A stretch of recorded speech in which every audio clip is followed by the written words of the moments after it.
Welcome to the Multiply Your Success podcast, where each week we help growth-minded entrepreneurs and franchise leaders take the next step in their expansion journey. I'm your host, Tom Dufour, CEO of Big Sky Franchise Team. And as we open, I'm wondering, have you considered selling franchises to foreign investors? Or maybe you might even be wondering, I didn't even know we could sell franchises or sell to outside foreign investors, international folks that want to come to the U.S. Well, our guest today is Patrick Findaro, who's an expert at helping match foreign investors with U.S. franchise attorneys. Now, Patrick is the co-founder of Visa Franchise, the trusted provider of U.S. immigration solutions for entrepreneurs and professionals. Patrick oversees product, sales, marketing, and strategic relationships for Visa Franchise. Over 3 million professionals and investors have watched his YouTube videos, listened to his podcast episodes, and read articles that he and his team have produced. And I can say I'm a subscriber. I follow Patrick, have followed him for many years. His content's great. He does a really, really nice job. That's part of the reason we wanted to have him on the show to talk about what he's doing here. Where he started his career at JP Morgan, and he managed a $2 billion credit portfolio.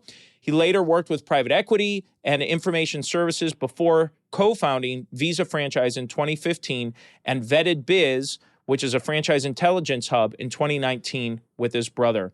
And a fun fact about Patrick is that he's fluent in Spanish, Portuguese, French, and English. So you're going to love this interview. It's really insightful.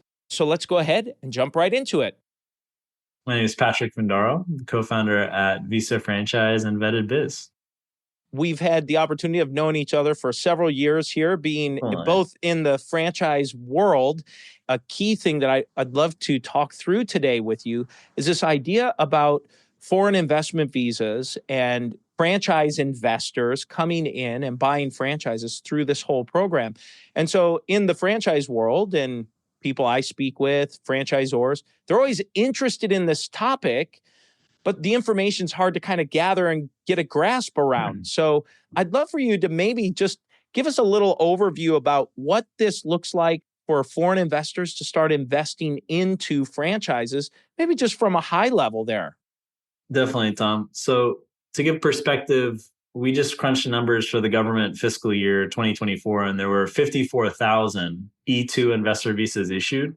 Of those, roughly a quarter are true investors, and 3/4 would be like a general manager at Siemens or some of these big Japanese companies that are bringing executives across. But you have, say, at least 10,000 people that are moving to the U.S., investing in businesses, and franchises every year might be 500, 1,000 of them. So there are a lot of people moving to the U.S., investing in franchises. And, just at a high level, it's usually a minimum investment of $80,000. They got to be actively involved in the business because they're coming to the U.S. on the E2 visa to run this business. And it's been a popular vehicle. The earliest treaty was with the UK since the early 1800s. So whether it's Trump in power or whatever president, it's difficult to change these treaties around. So it's a consistent, stable solution. And franchisors, if it's similar with, U.S. domestic candidates, if it's a right fit and the candidate's properly vetted and validated, and there's that right, connection, it can be a really prosperous relationship. How do you wind up doing this? How do you end up in this space? So I graduated from college, worked in finance at JP Morgan, and then moved down to Miami, where I was for 13 years, mostly for lifestyle purposes. I got a job in consulting down there, but I wanted to be in Miami. I liked the city. I thought it was a cool vibe, better quality of life than New York City. Moved down there, and then one of the early employees from the consulting firm started a private equity fund with his buddy from Harvard Business School. And the limited partners in the fund were foreign nationals seeking investor visas. And the money was lent to different licensees of hotels like the Four Seasons or franchisees of brands like Dunkin' Donuts. So that's how I entered into this franchise visa world. And then my brother Jack worked for the parent company at Restaurant Brands International. And we were living together in our apartment in 2014. And 2015, I discovered that there were a lot of people that didn't that wanted to have a more active invest a smaller threshold because we were working mostly with the EB5 visa, which is now 800,000. It was 500K for direct permanent residence. And we discovered a niche, and my brother and I joined forces and launched Visa franchise to help these guys make the right decision in terms of what to invest their money in, as well as get a visa in the process. You mentioned this EB5 visa. I have some familiarity with the EB5 and an E2 visa, but I'd love for you to just give an overview. What are they? What's the difference between them? How do they kind of work? So E2 visa, you have to have a Treaty of Commerce and Navigation. I mentioned the UK has been around for over 200 years. There are about 80 countries, all of Western Europe, much of Latin America. Notably not on the list are the BRICS, Brazil, Russia, India, China. So the E2 visa, it's a great fit for someone who wants to move to the US in the next, say, 3 to 6 months. They're able to move here, but it doesn't give a permanent residency. It doesn't give a green card.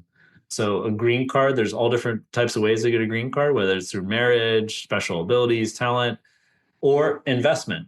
So the investment green card is the EB5 visa, which is an $800,000 investment. You got to create 10 jobs, and these jobs can be done through a pooled vehicle, which is about 95% of the time, where all these limited partners go into a fund and then money is lent out to, say, develop a hotel or some type of real estate project. That it's usually real estate related, where it substitutes mezzanine debt or sometimes senior secured. And then you also have entrepreneurs that want to take, ownership and own 100% of a project, or it could be less, and they're going to create 10 direct jobs, and it could be a franchise business. So it could be a, education business, healthcare related, food, anything that's going to create 10 direct jobs, W-2 jobs, and it needs to be 35 hours or more a week. It's easier when it's a new business. If you're taking over an existing business, it's possible, but it gets a little harder, and the immigration risk can go up when it's in an existing business. So basically EB5, 800K, E2 more accessible, starting at $80,000. So significantly different numbers, different profiles of clients, where a lot of Indian nationals, for example, there's delays for all the employment-based visa categories. Besides EB5, if you invest in certain areas of the country and target employment areas, and they're able to get work and travel authorization in 6 months. They can get a green card, usually 1 to 1.5 years, and have a direct path to citizenship. Where if you were born in India, there's very few opportunities to be able to have a clear path to citizenship right now, besides the EB5 program. So depending where you're born for employment-based green card categories, depending what passport you have for non-immigrant categories like the E2 visa, there's going to be different options available. How do you help someone kind of go through this process of trying to achieve the American dream that sees an opportunity? How do you help them kind of sort this out? Definitely, yeah. So we have 5 or so modules. One is buy a franchise. So owner operator, we help you select the franchise, start up the business, tax ID, business bank account, business plan. We have our own in-house attorney. We also bring in filing attorneys.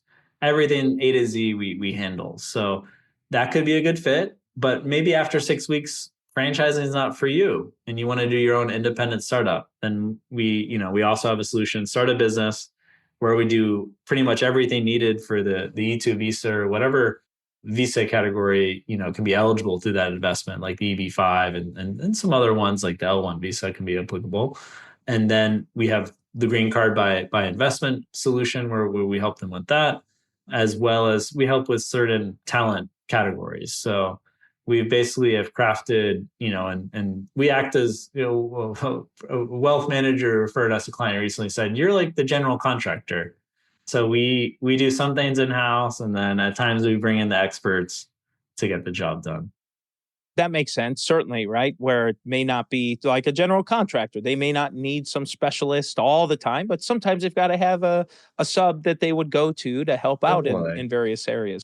One of the things I was thinking about as you were talking is, are you doing this primarily for investors, foreign investors coming into the United States? Do you do this for other countries where people are maybe going from the US to other parts of the world? How does that work?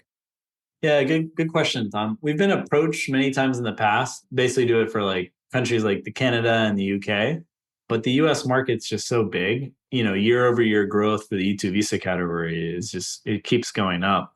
Where, it's well, the last couple of years 54,000, and then before that it was like 40,000. So there's tremendous growth, just with the US market.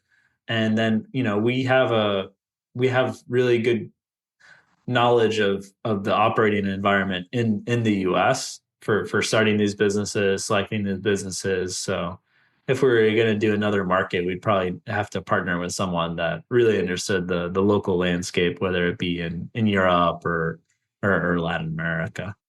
So focused here on foreign investment into the Inbound. US.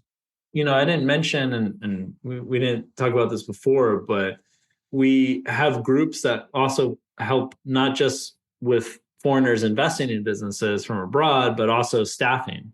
So, whether it's a home care franchise that is looking to hire caregivers or a restaurant business, we're in this ecosystem of immigration as well as, tied to franchising, where there's investors that come in as generally owner operators, but there's also tremendous opportunity to bring talent from abroad. And I think, with Trump now in power for the next 4 years, a lot of these businesses are going to have to get, smarter, and there could be a crunch on the labor. And I think some of these avenues for sponsoring folks from abroad to work in the business can make sense for franchisees. Yeah, very, very interesting. And how have you seen this E2 visa kind of changing things or Well, like impacting? Canada blew up. There were 6,800 issuances in Canada, where years back it might be 3,000. So there's just so many Canadians that want to move down south, and whether it's for social, political, or economical reasons, they're moving to the US. And we've had an explosion of clients from Canada, probably 100% year over year, helping Canadians move to the US, specifically through a franchise investment. So, there's always, a certain market, whether it's for political, again, economic, social issues, that people are moving to the US. Right now it's Canada, but there's also a lot of interest from Israel and Eastern Europe, as you can imagine. So there's always, just where there's instability, it's sadly good for our business. And there's more people moving stateside. That's actually what I was going to ask, is where you're kind of seeing trends of people moving or being interested in. And that would make sense where things are unstable, right? It's unclear what the future holds here. I might as well take a shot in America where I can, have a shot at that American dream idea. And then a lot of our clients, from countries such as like Chile, where there's relatively high quality of life, or even the UK, they want to come to the US for 3, 5, 7 years and give their kids an experience and spend some time working in the US. And the spouse gets work authorization. So it's more of an experience, a long cultural exchange for the family. So we've had quite a few of those. A foreign exchange program through entrepreneurship, through Yes. this kind of a thing. And our job is to make sure it's not too costly and it's actually profitable. Or at least get them on, set up in a franchise investment, or it could be their own independent startup that they can thrive in. You mentioned some trends of where you see investors coming from, the countries that they're investing from. Are you seeing any trends in terms of the types of franchises or industries that they're interested in? Yeah. So, I mean, when we first started the business, and I interviewed a client the other day, he invested in a retail type business, food, and he had an extremely fast payback, like less than 2 years, incredible turnaround. I had another client invest in a barber shop. He's now up to 15 units. So, when we first started, there was a lot of brick and mortar type businesses where there was a physical presence, where now 8 out of 10, 9 out of 10, it's service based businesses. Our clients like the idea that you can open faster, break even faster, invest less capital, asset light businesses. So anything service, especially where the franchisor has like a call center and the franchisee can really focus just on, sales, developing the team, client service, as, oftentimes they don't have relationships already, and they're really going to lean harder on the franchisor, at least in the first couple of years, to get up to speed. When you're working with these investors as they're coming through, are you helping, in addition to pointing them in the right direction, advising them, are you helping them build out some financial models and cash flow projections? Are you supporting them with that or guiding them through that and finding the right investment? Really good questions. So what we do is we give them access to our sister company website, Vetted Biz, where we've mined data on, I think, 3,500 franchises where we've mined data at least on one FDD they have. So, at least 60% of those have an item 19. And for some of them, we have data going back 8, 9 years in terms of openings, closures, unit level economics pulled from the item 19. And then we have about, I think, 250 financial models at Vetted Biz on an industry basis, as well as for some franchises. So what we advocate are Visa franchise clients, okay, get a pro forma, understand the financials, then go validate with 5 franchisees, maybe talk to a couple of franchisees that exited the system. So you get a really good idea of what it's going to look like in terms of, the key milestones I see is how long does it take to open? How long does it take to break even? And then how long does it take to make $5,000? And if it takes 18 months to hit $5,000, maybe there's better opportunities out there. You mentioned you have these various programs as people are coming in. Do they always end up buying a franchise? If they do an investment visa, can they start their own? Oh yeah, for sure. Like to date, we've had, I think, 170 clients, and maybe half of them have gone the franchise path. Other ones are, doing consulting, e-commerce, marketing, all over the place. And that's kind of what, I like the franchise side, but it's also pretty cool for us to look at these businesses. Some of them are expanding from Canada, expanding from the UK, and, we're here to help no matter what. So if someone has an amazing idea, or better yet, they're already making money in the US selling services or products, probably makes sense to do your own independent startup. But if you don't have a good idea, if you don't have experience in the US, if you're looking for something that's more stable, like I've started multiple businesses, one, month to no, say 2 months to break even, the other one 3 years to break even. So, I think franchising, if you want that stability, if you want clearer projections, makes a lot of sense. But I really like that we're going back, 2 years. We just worked with people that wanted to buy a franchise, but now we've been able to help. If you're a talented individual or an investor, we can help you move to the US, and we're all set up. And if franchising is the right vehicle, like it is for many of our clients, happy to help you with that. We can at least explore it. But if not, we can look at another avenue. And a lot of times in the first 6 weeks of the engagement, clients kind of switch around. We help entrepreneurs franchise their business. And so a lot of folks that may tune in are maybe emerging franchise brands, emerging franchisors. This might be their first time hearing about a service like yours or working with foreign investors. So what advice might you give to an emerging franchise brand to have success with foreign investment candidates? I would say they're going to be really driven to make it work. And most of them are already entrepreneurs. So it's going to be different than a lot of the American candidates you talk to or franchisees that you have come in that come from corporate America, where, most of our clients, say from Latin America, especially, they already have businesses. They're willing to take risks. They've managed P&Ls. Many of them have grown up within family, businesses. So we have we have 2 clients I recently interviewed. One, 30 units system, another one 500 plus unit system, are like one's in the top one's in the top like 3% of franchisees. So there's a big potential with these foreign nationals, especially because they come with great business acumen, generally of running successful businesses in their home country. But you need to, work with a company like ours, or another company in the space with us, or another company in the space that really understands the E2 process, because it could be great and could be really smooth and they can move here in 3 to 6 months, or they could get denied and you have to reapply and there's an issue with the escrow agreement and it's 18 months, and then you never want to have another foreign national come on the E2 visa program. So I think it's good it's good to work with a professional. And any emerging franchisors listening, we don't charge for our services. If you already have someone going through the process, they want to move from abroad, we're happy to help them. They pay our fee, and that includes the attorney fee, the filing attorney. We pay them out of the engagement. But really understanding the process, validating the candidate, and making sure they're not just doing this for the E2 visa. So that's a big lesson I've learned over the last 9 years, where if someone's doing this just to get a visa, causes so much tension, so many problems. It's toxic to the franchisee culture. You have someone that doesn't want to be in the system, just wants the visa.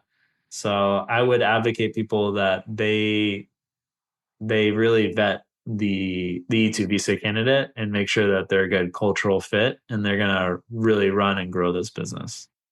Patrick, how can someone, if they're interested in learning more, getting connected with you, what's the best place for them to do that? Just email me at patrick@visafranchise.com. Visit our website, visafranchise.com. We also have a YouTube channel. We produce a ton of content on all different types of investor visas as well as franchise-related content. But yeah, shoot me an email, especially if you're an emerging franchisor. I'm happy to have a call with you and see how we can help or at least steer you in the right direction and give you some information about the programs that might be available to you. Your content's great. I'm a subscriber of your content. You've got stuff coming all the time. I think it's wonderful. So I love your contribution as well, just to the franchise community at large. No, thanks, Tom. Appreciate it. Well, this is a great time in the show, Patrick, and we make a transition. We ask every Yeah. guest the same 4 questions before they go. And the first question we ask is, have you had a miss or two on your journey and something you learned from it? Yeah, definitely. I mean, I've had many misses, but I think going earlier in my career, I did internships.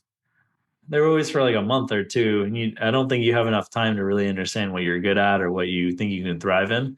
But my first job at a college was at JP Morgan, and I worked in a very analytical role as a credit analyst, really large loan portfolio. I think it was like 2 billion in total outstanding with hundreds of loan facilities, very intense environment, working 7:45 to 7 most days, oftentimes staying until 10. That's not my strong suit. I more gravitate towards sales, marketing, product development even, but just purely analytical role, underwriting loans, dealing with all different types of stakeholders wasn't me. It's not what I was good at. I didn't like it. So I would say that was a miss. And I stayed in that for 2 years, almost 2 years. So that was something that, looking back was that the right move. I did learn from it. I figured I was definitely, better with marketing and sales and gravitating to that at the young age of 23. So that would be a miss. And then we scaled our company post COVID to 48 employees. And it was, I think in 18 months, maybe 6 to 48, something like that. It was nuts. So that was just growing way too fast. And then we scaled down back to high teens. And now we're at a nice 25 and we're still hiring 2 employees. But be careful not to scale too fast because it can really hurt the culture too. When you have to lay people off.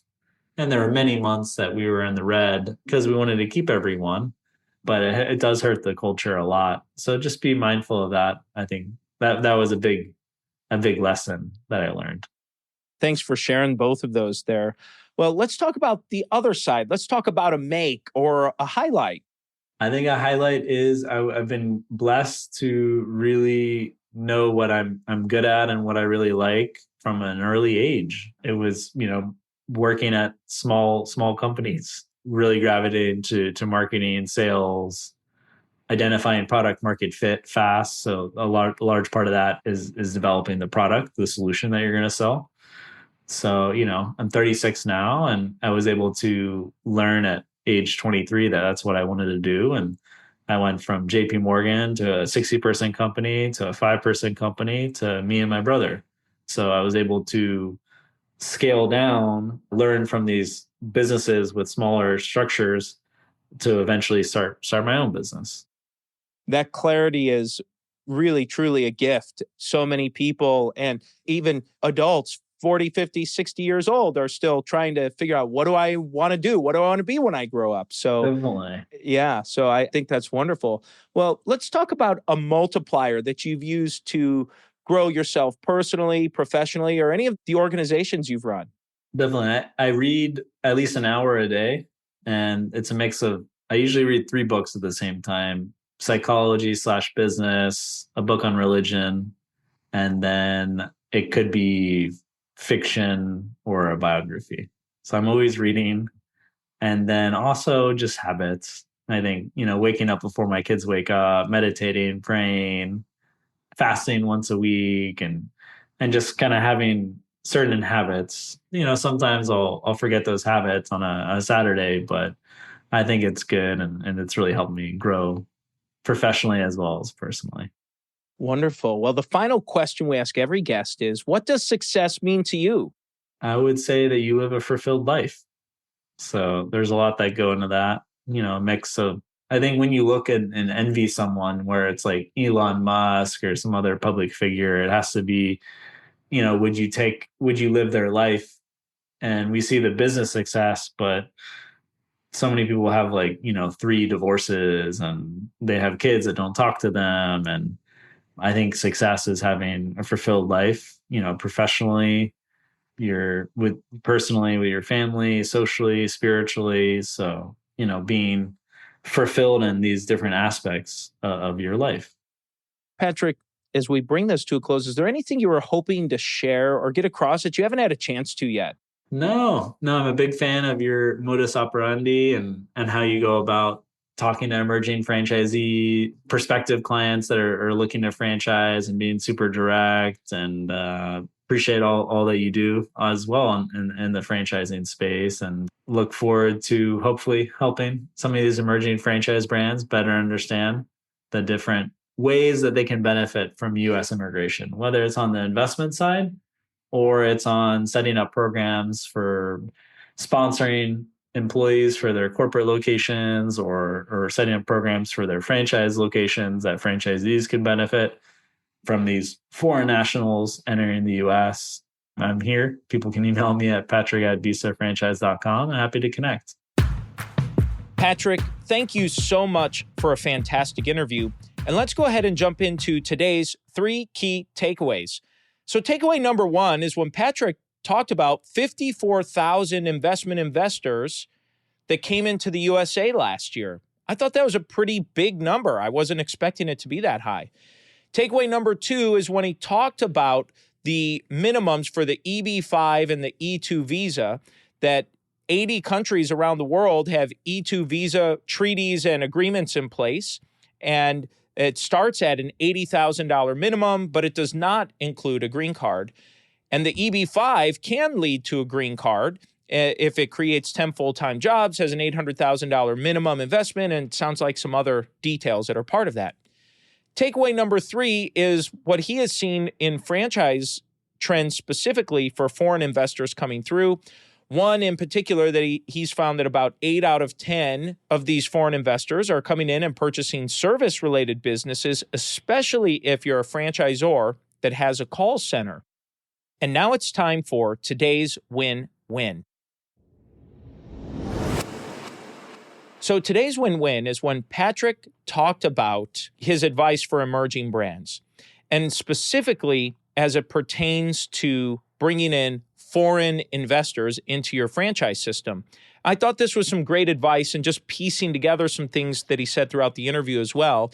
I think the key takeaway is to make sure that the person that you're considering that's looking at joining your system as a foreign investor is not just doing this to secure a visa, that they actually want to be a part of your system, that they see the opportunity.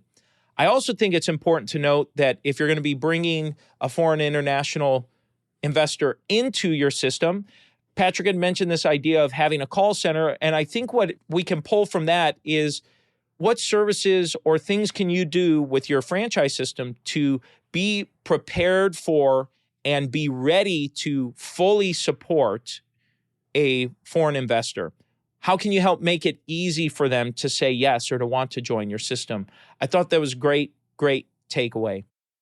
And so That's the episode today, folks. Please make sure you subscribe to the podcast and give us a review. And remember, if you or anyone you know are ready to franchise their business or take their franchise company to the next level, please connect with us at BigSkyFranchiseTeam.com. Thanks for tuning in, and we look forward to having you back next week.